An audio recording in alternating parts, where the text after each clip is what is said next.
खालिद महमूद खोखर, मर्कज़ी सदर पाकिस्तान किसान इत्तेहाद। सबसे पहले तो मैं आप सबका बहुत मशकूर हूँ कि बड़े शॉर्ट नोटिस पे आप सब तशरीफ लाए। पाकिस्तान में हम शुरू से पढ़ते आ रहे हैं कि पाकिस्तान की मईशत की रीढ़ की हड्डी ज़राअत है। ज़राअत बेहतर होगी तो मईशत बेहतर होगी, जब मईशत बेहतर होगी तो खुद ब खुद अमन व अमान बेहतर होगा। लेकिन हमने ज़राअत पे क्योंकि 75 सालों से इन्वेस्टमेंट नहीं की, यही वजह है कि आज हम एग्रीकल्चर में इंपोर्ट कंट्री बन के एग्रीकल्चर प्रोड्यूस के हम इंपोर्ट करते हैं। तकरीबन 14 से 15 बिलियन डॉलर की एग्रीकल्चर प्रोड्यूस की हम इंपोर्ट करते हैं। यानी कि ज़राई मुल्क होने के बावजूद हम गंदम इंपोर्ट करते हैं, हम कपास इंपोर्ट करते हैं, हम एडिबल ऑयल इंपोर्ट करते हैं, दालें हम इंपोर्ट करते हैं, सोयाबीन हम बाहर से इंपोर्ट करते हैं। हम हर साल आबादी में इजाफा करते जा रहे हैं, लेकिन उस हिसाब से हमारी एग्रीकल्चर की ग्रोथ नहीं है। हम हर साल आबादी में एक नया न्यूजीलैंड या सिंगापुर जितना मुल्क ऐड कर रहे हैं, लेकिन हमारी जो एग्रीकल्चर है वो दिन ब दिन पीछे जा रही थी, आगे नहीं जा रही थी।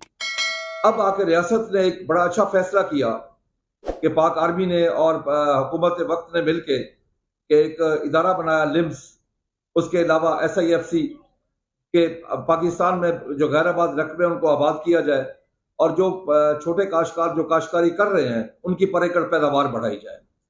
इस पे काम शुरू हुआ क्योंकि हमारे पास ना जदीद टेक्नोलॉजी है, ना जदीद रिसर्च है, ना बेहतर बीज है हमारे पास। दुनिया हाइब्रिड सीड की तरफ चली गई है, हम अपने वही पुराने सीड लेके बैठे हैं क्योंकि हमारी जो रिसर्च का बजट है वो ना होने के बराबर है। हमारा रिसर्च का बजट एग्रीकल्चर की GDP का 0.18 है, इंडिया को 0.6 है, चाइना 1% है, ब्राजील 1.75 है, जिस वजह से उसने चंद दिनों में तरक्की की। लेकिन हमने ज़राअत को कभी भी अपनी तरजीहात में नहीं लाया। अब आके ज़राअत अगर तरजीहात में आई है तो उससे ये होगा कि कम से कम हम ज़राअत पे खुद कफील होंगे। अगर हम ज़राअत पे खुद कफील हो तो हमें 14-15 बिलियन डॉलर हर साल जो इंपोर्ट करनी पड़ती है वो बच जाएगा। हमारी आज जो पिछले साल की टोटल इंपोर्ट है पाकिस्तान की वो 80 बिलियन डॉलर की है और हमारी एक्सपोर्ट जो है वो 31.5 बिलियन डॉलर की है। हमारी इंपोर्ट और एक्सपोर्ट में दरमियान में जो डेफिसिट है वो 31.5 बिलियन डॉलर का है। ये हम कैसे खत्म कर सकते हैं? हमारे पास इस वक्त वाहिद जरिया ज़राअत है। ज़राअत के अलावा इस वक्त हमारे पास और कुछ नहीं है। अगर हम ज़राअत पे तरक्की नहीं, तो हमारे पास कुछ 14 से 15 मिलियन एकड़ रकबा गैर आबाद पड़ा है जिसको आबाद करना जरूरी है। अगर हमने उसको आबाद ना किया, हम बेहतर टेक्नोलॉजी लेके ना आए, जदीद रिसर्च ना की, रिसर्च के ऊपर इन्वेस्टमेंट ना की, एग्रीकल्चर को तरजीहात में ना लाया गया, तो फिर हमारी मईशत बेहतर नहीं हो सकती। वो एक बड़ी मशहूर मिसाल है कि जिदे घर दाने होते कमले भी सियाने। अगर हम अपने दाने यानी गंदम भी बाहर से इंपोर्ट करें तो हम ज़रूरी मुल्क कहाँ हैं? अब आप खुद देखें कि कुदरत ने हमें तमाम चीजों से नवाजा है। दरिया हमारे पास, समंदर हमारे पास, मैदानी इलाका हमारे पास, जंगलात हमारे पास, चारों मौसम हमारे पास। हर चीज होने के बावजूद एक विल नहीं थी हमें कि हम काम करें, रिसर्च पे तवज्जो दें, ज़राअत को इस मुल्क में ज़रूरी इमरजेंसी का नफाज करें।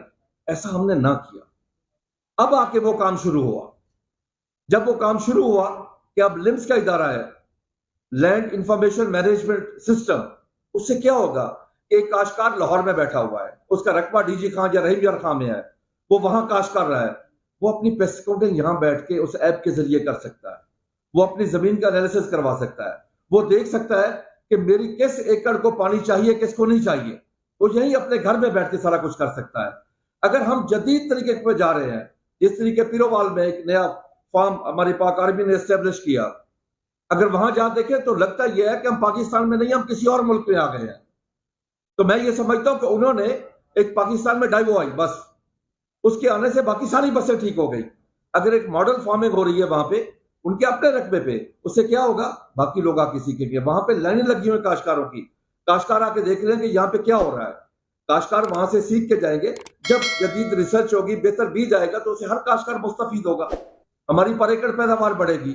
लेकिन हमारे कुछ लोग जो हमारे गैर मुल्की दुश्मनों के आलाकार बने हुए हैं, उन्होंने आके तनकीद शुरू कर दी कि छोटे काश्तकार को नुकसान होगा। हम सब छोटे काश्तकार हैं, मैं बड़ा जिम्मेदार नहीं हूं।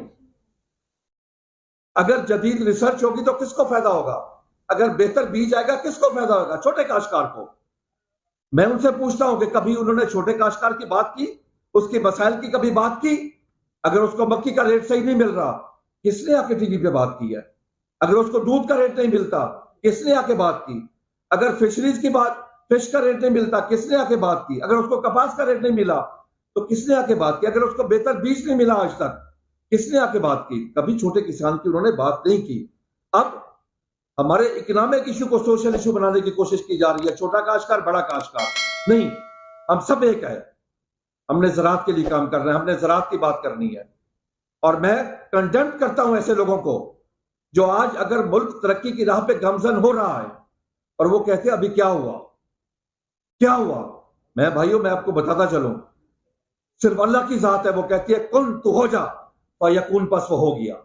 इंसान जब वो काम करता है, तजवीज, तई, तदबीर, कोशिश, मुश्किल वक्त, हर चीज का सामना होता है उसे। हमने एक इब्तदा कर ली है, हमने अल्हम्दुलिल्लाह एक काम शुरू हुआ है। और फिर बात आती है कि जी जमीनें किसको मिलेगी? ये जमीन उसी की रहेगी जिसकी है। अगर पंजाब हुकूमत की जमीन है तो वो पंजाब हुकूमत की रहेगी, सिंध की है तो सिंध की रहेगी, बलोचिस्तान की है तो बलोचिस्तान की रहेगी। जिसको जमीन मिलेगी ठेके के ऊपर, वो काश्तकार ले, कॉर्पोरेट सेक्टर ले, कॉर्पोरेट सिस्टम के तहत काश्तकार आके ले, छोटा काश्तकार ले, बड़ा काश्तकार ले, उसने उसकी एक लीज मनी पे करनी है। और वो पैसे किसको जाने हैं? जिसकी जमीन है। यानी आके मिसगाइड किया जाता है, पता ही नहीं होता कि हमने करना क्या है। ये पता ही कोई नहीं कि हो क्या रहा है, ये पता ही नहीं कि मुल्क किस तरफ जा रहा है। इनको ज़राअत की अहमियत का नहीं पता।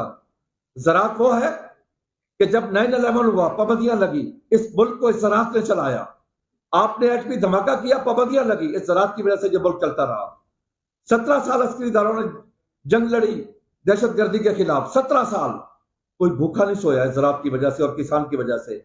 अगर कोविड-19 में लॉकडाउन 6 माह के लिए हुआ, इस ज़राअत की वजह से कोई भूख से नहीं मरा, और इस किसान की और अल्लाह ताला की मेहरबानी की वजह से। लेकिन आज अगर उस ज़राअत पे काम हो रहा है, हम अपनी इंपोर्ट को खत्म करने जा रहे हैं, हम कोशिश कर रहे हैं, हमारी पूरी रियासत लगी हुई है। रियासत मां का दर्जा रखती है। मां कभी नहीं सोचती कि मेरी औलाद भूखी रहे। क्या आज फिर हम चाहते हैं कि हमारी खवातीन आटे की लाइनों में लग के मर जाए? क्या हमारे लिए यह बहस शर्म नहीं है कि जब हमारी खवातीन, 24 खवातीन पाकिस्तान में सर डेथ हुई है आटे की लाइनों में, क्या हमें कोशिश नहीं करनी चाहिए कि हम उन लाइनों में उनको ना लगाएं? क्या यही गंदम पिछले साल हमने बेची 2200 रुपए मन, आप तक मिली 5200 रुपए मन तक। कौन खा गया वो पैसे? सप्लाई एंड डिमांड का इशू था। और अगर आज हमने इस पर